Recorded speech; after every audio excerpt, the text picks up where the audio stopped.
ជំរាបសួរបងប្អូនគ្នាខ្ញុំបាទកំពុងតែនៅក្នុងរថយន្ត Ford Territory Titanium H ឆ្នាំ2026អញ្ចឹងថ្ងៃនេះខ្ញុំនឹងបង្ហាញជាមួយនឹងការប្រើប្រាស់ទាំងស្រុងតែម្ដងនៃរថយន្ត Ford Territory ព្រោះបងប្អូនសួរច្រើនមែនតើដោយសារតែការប្រើប្រាស់គាត់មានចង្អល់អញ្ចឹងអូខេចាប់ផ្ដើមពីខាងឆ្វេងដៃអញ្ចឹងតើតើមួយការប្រើប្រាស់បងប្អូនគ្នានេះគឺជាប៊ូតុង lock កញ្ចក់អញ្ចឹង lock កញ្ចក់នេះពេលដែលបងប្អូនចុចគឺវាភ្លឺបែបនេះគឺដើម្បីឲ្យក្មេងៗនៅខាងក្រោយបាទកញ្ចក់ខាងក្រោយយើងឡុកគាត់ក្មេងៗគាត់អាចចុះតម្លាក់កញ្ចក់ចុះបានទេងាយស្រួលកុំឲ្យគាត់បោះឲ្យទៅខាងក្រៅអញ្ចឹងទៅការពារហើយនេះតម្លាក់តម្លើងកញ្ចក់ធម្មតាបាទហើយមានប៊ូតុង lock ហើយនឹង unlock អញ្ចឹង lock និង unlock នេះគឺវាក៏អាចដើរវា lock ឡានក៏ដើរតួជាពេលដែលបងប្អូនចុះទៅចាក់សាំងអញ្ចឹងរថយន្ត Ford Territory អត់មានកន្លែងឆ្កឹះដើម្បីបើកសាំងទេអញ្ចឹងគ្រាន់តែ unlock គេសកត់តែកន្លែងចាក់សាំងហ្នឹងគឺចេញហើយបាទមួយទៀតនេះគឺជាកន្លែងសេរីកញ្ចក់ឆ្វេងស្ដាំអញ្ចឹងកញ្ចក់មើលក្រោយហ្នឹងបាទគឺយើងអាចសេរីឆ្វេងបាទឬក៏ស្ដាំអញ្ចឹងយើងសេរីទៅតាមហ្នឹងទៅនេះគឺជាកន្លែងក្តោបកញ្ចក់អញ្ចឹងប្រិមិត្តអាចធ្វើការក្តោបបានតែចាក់ស្ដែងឡានរបស់យើងពេលទៅចុះគឺវាក្តោបអូតូហើយប៉ុន្តែយើងចង់ក្តោប menu ខ្លួនឯងអាចក្តោបបានងាកទៅខាងក្រោមបន្តិចមានកន្លែងជាមួយនឹងបើកឃ្លុបខាងក្រោយគ្រាន់តែចុចមួយបើកចុចមួយបិទបាទអញ្ចឹងតាក់ទងជាមួយនឹងនៅលើដៃចង្កូតវិញនៅលើដៃចង្កូតចាប់ផ្ដើមពីបាទសេញ៉ូហើយនឹងកន្លែងបើកញាក់ហ្វាអញ្ចឹងញាក់ហ្វាសេញ៉ូគឺនៅចង្កឹះនេះហើយយើងសេរីភ្លើងអញ្ចឹង Ford Territory គឺបើកជាមួយនឹងភ្លើងអូតូម៉ាទិកអញ្ចឹងពេលដែលព្រួយបាទចូលមកអូតូមានន័យថាអូតូដោយស្វ័យប្រវត្តិយប់បើកថ្ងៃបិទបាទតែបើអត់ចង់អូតូទេយើងអាចទាញមក off ឬក៏យើងអាចបើកខ្លួនឯងអូតូនេះខាងបានដែរបាទអញ្ចឹងជាធម្មតាដាក់តែអូតូទៅគឺងាយស្រួលខ្លាំងមែនតើហើយតាក់ទងជាមួយនឹងនេះគឺពិលបាទបើកជាមួយនឹងពិលខាងក្រោយពិលកាងខាងក្រោយបាទសញ្ញោញាក់ហ្វាអីដូចគ្នាហើយតាក់ទងមួយចង្កឹះខាងស្ដាំដៃវិញគឺតាក់ទងជាមួយផ្លិតទឹកអញ្ចឹងផ្លិតទឹកក៏ជាប្រភេទផ្លិតទឹកអូតូដែរសម្រាប់ Ford Territory បាទប្រិមិត្តអាចមើលសញ្ញាវាបានគឺវាមានបក់មួយ off អូតូហើយនឹង low អញ្ចឹងជាធម្មតាចង្កឹះយើងនៅឈរគឺឈរកន្លែង off អញ្ចឹងយើងអាចរុញឡើងលើមួយគឺបក់មួយបាទដល់ពេលបើប្រិមិត្តអត់ចង់ឲ្យពិបាកទេកាច់ទៅរុញមកក្រោមមកកម្មមកគឺចូលអូតូអញ្ចឹងពេលដែលមេឃភ្លៀងគឺបក់ដោយស្វ័យប្រវត្តិលឿនយឺតអូតូទៅតាមដំណក់ទឹកភ្លៀងហើយយើងក៏អាចកំណត់អាភាព sensitivity ចង់លឿនចង់យឺតទៅលឿននេះបានផងដែរបាទទៅលោកគាត់ថាអូតូបក់យឺតពេកបាទហើយតាក់ទងជាមួយនឹងទាញបាញ់ទឹកកញ្ចក់គឺអាចទាញចូលក្នុងមកបាទបាញ់ទឹកកញ្ចក់ហើយបើចង់បក់ខាងក្រោយគឺបវលគូតនេះគឺបក់ខាងក្រោយបាទហើយចង់បាញ់ទឹកកញ្ចក់ខាងក្រោយគឺយើងចុចជាមួយគូតខាងក្រោយនេះបាទនៅលើដៃចង្កូតប្រិមិត្តអរគ្នាអញ្ចឹងលើដៃចង្កូតខាងឆ្វេងដៃគឺមានប៊ូតុងបិទបើកប្រព័ន្ធចាប់កន្លងផ្លូវអញ្ចឹងអាចចុចបិទចុចបើកអញ្ចឹងប្រិមិត្តចុចមួយអញ្ចឹងនៅលើ screen វានឹងលោតនេះបាទហុកសញ្ញានេះគឺមានថាយើងកំពុងបើកប្រព័ន្ធចាប់កន្លងផ្លូវហើយអញ្ចឹងប្រព័ន្ធចាប់កន្លងផ្លូវវាដំណើរការចាប់ពីល្បឿន60 km/h ក្នុង1ម៉ោងទៅបាទបើយើងអត់ចង់បើកទេយើងចុចមួយទៅវាបិទវិញអូតូនេះគឺជាប្រព័ន្ធ adaptive cruise control អញ្ចឹងកំណត់ល្បឿនដោយស្វ័យប្រវត្តិហើយវាធ្វើការតម្លើងល្បឿនទៀតអញ្ចឹងប្រិមិត្តអាចធ្វើការបើកវាបានគ្រាន់តែចុចមួយបើកបន្ទាប់មកវានឹងចេញសញ្ញាបែបនេះពេលដែលប្រិមិត្តចង់កំណត់ជីដល់ល្បឿនប៉ុណ្ណាប្រិមិត្តគ្រាន់ឆ្កឹះវាឡើងលើមួយឬក៏ចុះក្រោមមួយមកឡើងលើក៏បានចុះក្រោមក៏បានវានឹងធ្វើការជាប់ល្បឿនដោយស្វ័យប្រវត្តិហើយរថយន្តនឹងធ្វើការតម្លាក់តម្លើងល្បឿនទៅតាមឡានខាងមុខដូចគ្នាហើយកំឡុងពេលដែលយើងកំណត់ល្បឿនហ្នឹងក៏យើងអាចទុកចន្លោះសុវត្ថិភាពរវាងឡានយើងឡានខាងមុខវាមានចុចពេលប្រិមិត្តចុចមួយមកវាលោតសញ្ញានោះបាទវាមានប្រមាណកម្មគឺយើងអាចកំណត់បាននៅនឹងនេះ3 4កម្ម3កម្ម2កម្ម1កម្មអីអញ្ចឹងទៅបាទហើយនេះគឺជាប្រព័ន្ធប៊ូតុង customize នេះពេលប្រិមិត្តចុចជាធម្មតាវាកំណត់ទៅលើសំឡេងតែក៏យើងអាចធ្វើការកំណត់ទៅលើ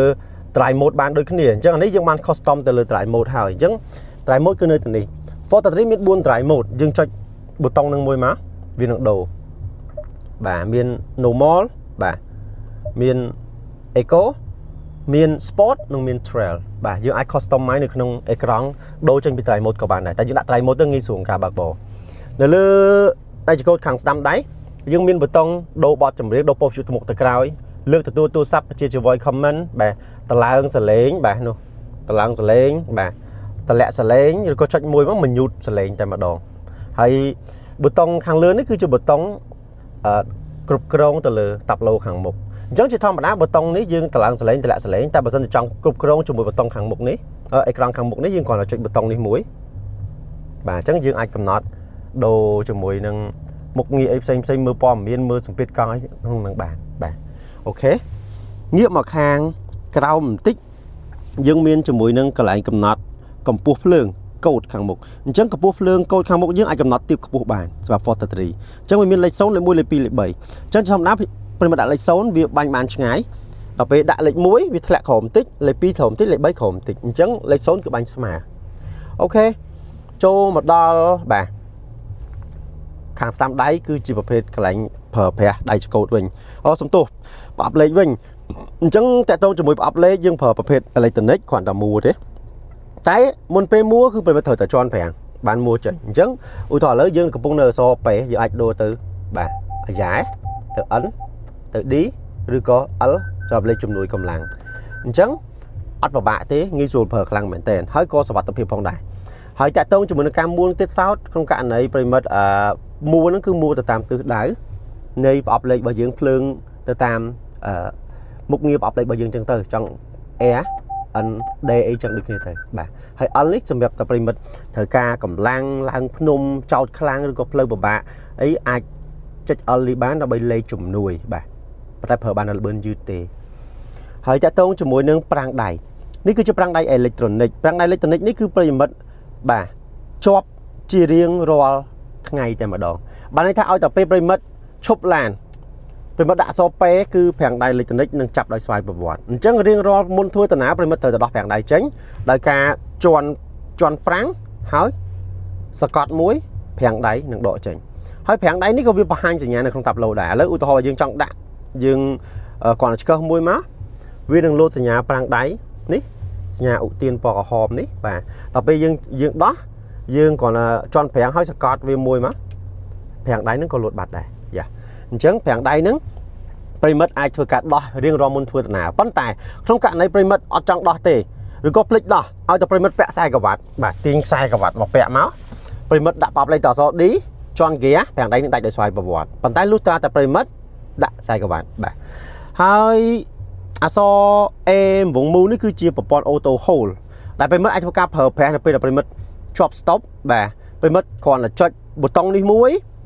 វានឹងជាប់ប្រព័ន្ធ auto hold ដែលប្រិមិត្តអត់ចាំបាច់ដូរប្រអប់លេខមកអក្សរ N ឬក៏អក្សរ P ឬក៏ជន់ប្រាំងជាប់រហូតទេរថយន្តធ្វើការ hold ប្រាំងដោយស្វ័យប្រវត្តិជាមួយនឹងប្រព័ន្ធ auto hold នេះផងដែរអានេះគឺ auto start stop auto start stop នេះគឺប្រព័ន្ធដែលក្នុងករណីប្រិមិត្តឈប់បាទរយៈពេលខ្លី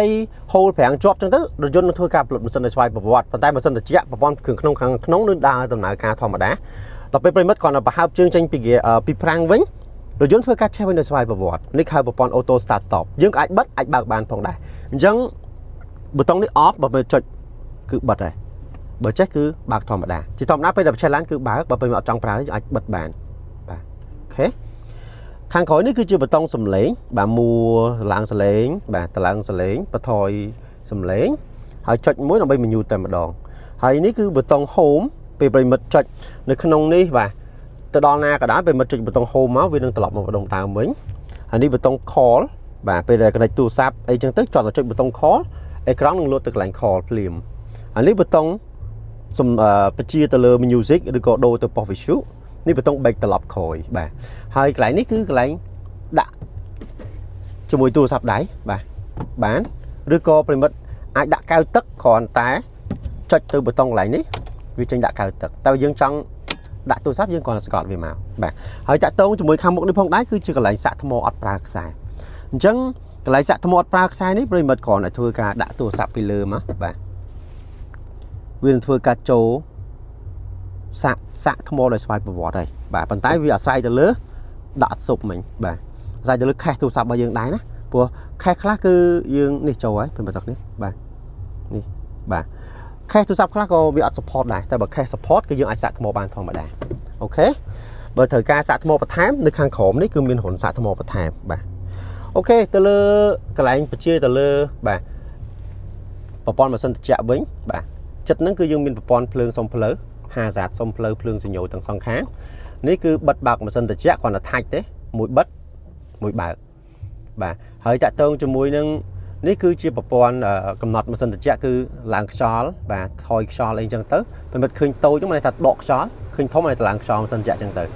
ហើយនេះគឺជាប្រព័ន្ធកាត់អាប់បែកខាងមុខបាទពេលដែលជិះទៅមានអាប់មានអីខាងមុខពេលមេឃភ្លៀងអាចចុចទៅវាកាត់អាប់ដោយស្វ័យប្រវត្តិអានេះគឺប្រព័ន្ធកាត់អាប់បែកខាងក្រោយនេះគឺម៉ាស៊ីនត្រជាក់អូតូបាទហើយតាក់ទងជាមួយនឹងអេក្រង់វិញគឺជាកន្លែងដែលយើងត្រូវតែចែកគ្នាច្រើន បាទអីក្រង់នេះគឺយើងអាចកំណត់ជាមួយប្រព័ន្ធ Apple CarPlay Android Auto ដល់អត់ចាំបាច់ដល់ខ្សែទេឥឡូវនេះគឺកំពុងតែជាប់ Apple CarPlay និង Android Auto ហើយប្រិយមិត្តទាំងគ្នា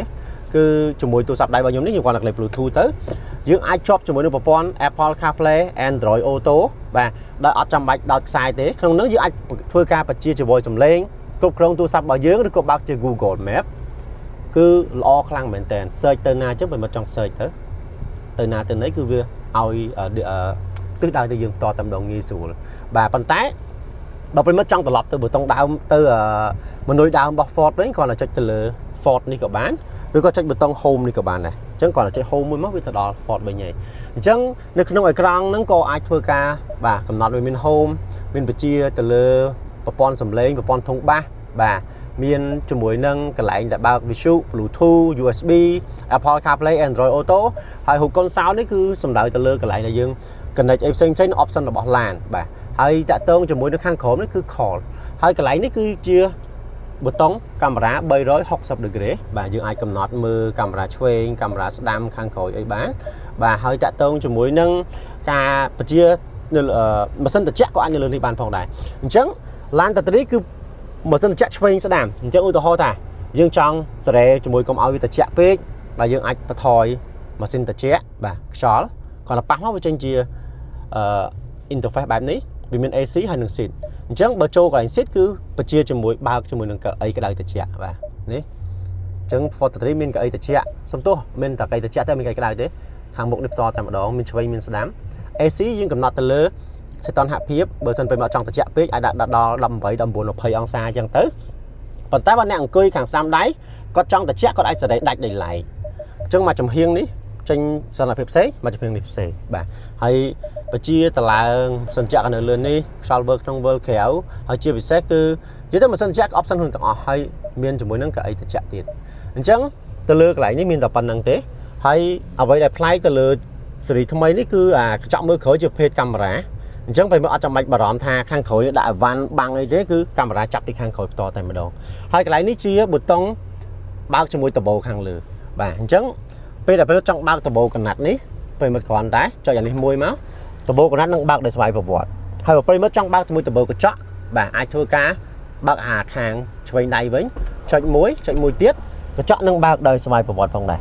បាទអញ្ចឹងអានេះគឺល្អខ្លាំងមែនទែនអញ្ចឹងយើងបិទវិញយើងបិទជាមួយតបោកញ្ចក់មុនបាទបន្ទាប់មកគឺយើងអាចបិទជាមួយនឹងតបោកណាត់បានផងដែរអញ្ចឹងនេះគឺជាការ